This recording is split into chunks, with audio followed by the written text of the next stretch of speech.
Каде е малата Ана Симовска? Државата на хартија и дала живот, но дали таа на вистина е жива? По објавувањето на сторијата на ТВ Стар, во јавноста веќе се плетат крим истории, се прераскажуваат случки, се зборува за најцрната и најболната за еден родител, трговија со деца, но сепак неодминливо останува во воздухот да дише и можниот парадокс, дека една административна грешка може да ти даде живот или да ти го земе.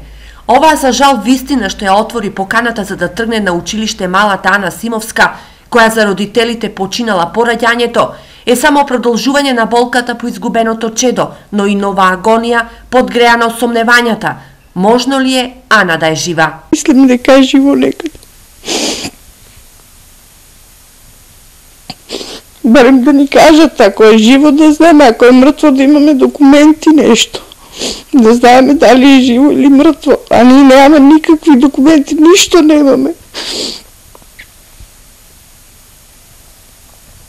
Обвинителството и полицијата трагаат по малата Ана. До што ќе ги доведе истрагата засега е неизвестно, бидејќи од овие институции не се откриваат детали. Министерството за здравство се огласи дека ќе се чекаат резултатите од истрагата и дека ќе постапат согласно со информациите што ќе се добијат од неа.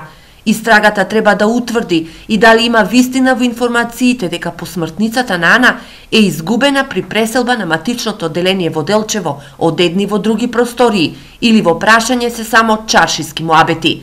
Родителите и јавноста згрозени чекаат одговори, но и одговорности од оној кој си поиграл со несреќната Ана и незиното семејство.